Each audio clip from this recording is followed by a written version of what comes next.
Now I'm going to move on to Hillary. Hillary, you know what? You've just about worked my last nerve.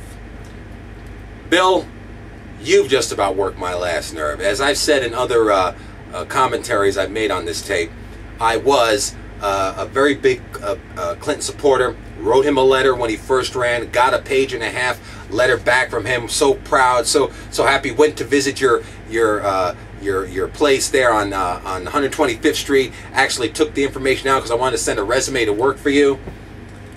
Dude and dudette, no way. You guys, well, you know what? Forget you, Bill. Because, matter of fact, I was in San Francisco at the Fairmont Hotel in San Francisco. My wife and I were staying there. I'll give you a quick story. Wife and I were staying there just on holiday in San Francisco.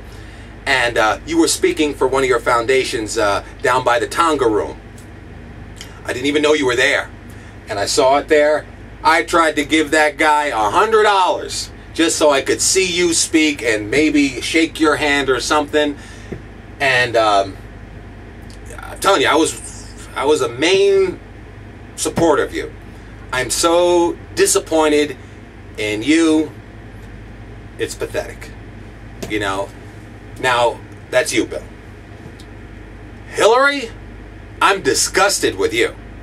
Because it doesn't get any clearer to me on how desperate you are to win.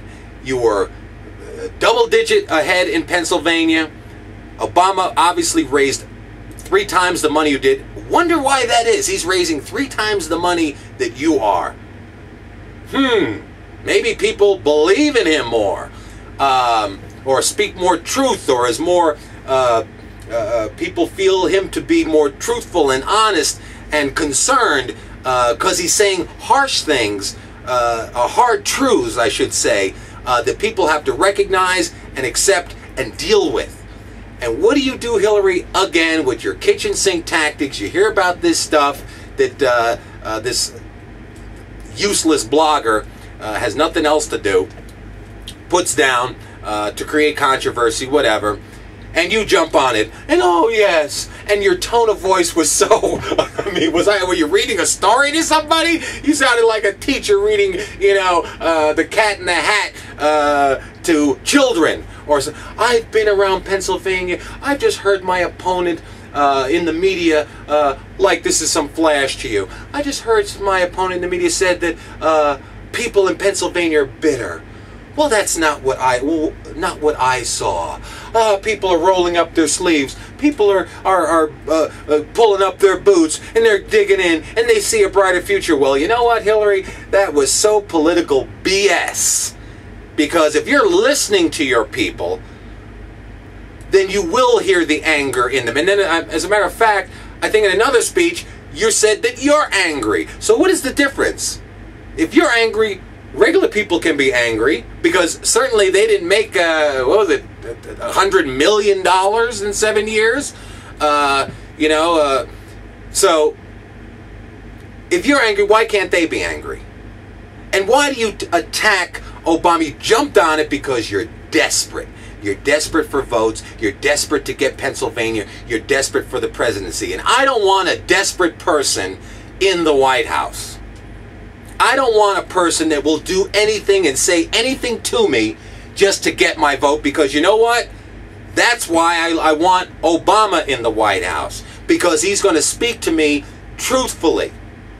He's just not going to tell me anything I want to hear. And what you said in your little rebut to that, or breaking news to that, was just so political BS. Oh, I'm going to jump on this and I'm going to tell the people what they want to hear, instead of telling them what they need to know.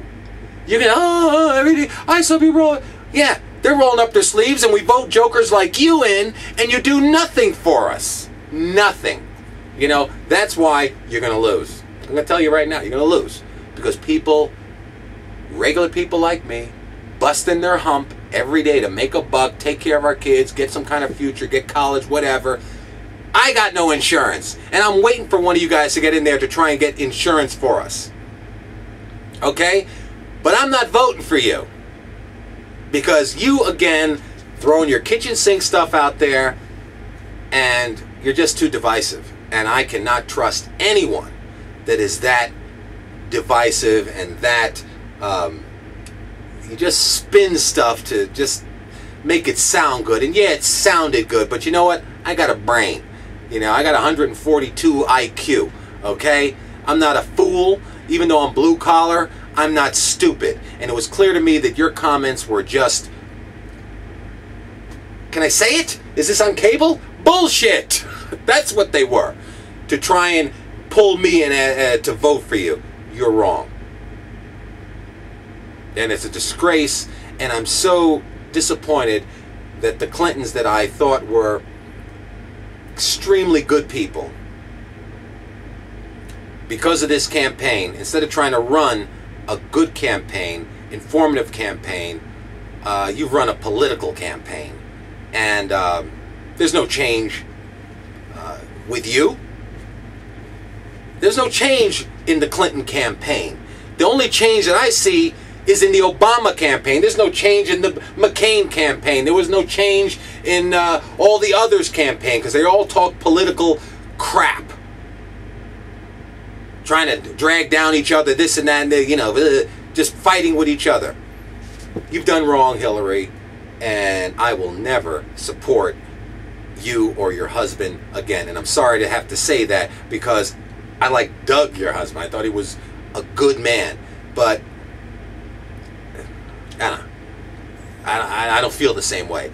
And you, my dear, I felt bad for you during the issues that you had to deal with during the Clinton White House, your husband's White House. But hell, you're just as bad. You know, you're political. And again, you were the senator of my state, New York. I put my vote to you. You promised jobs, 240,000 jobs. 6 years later, 30,000 jobs we are less. We are deficient of. You were going to build up the northwestern point, Buffalo area, Rochester area. What have you done? Where are those jobs that you told us we were going to get? I don't even live up in the area. I live in Westchester County, where you live. All right? You done wrong. And this is Jose Williams telling Kitty Pilgrim, the Lou Dopp Show, those commentators other than Roland Martin, that you're wrong, and Barack Obama will be the next president of the United States of America. So get ready for the change. Jose Williams talking to you from Rollins, Wyoming in 24 degrees. 24 degrees. Shut down for the day. And I just had to tell it from the road.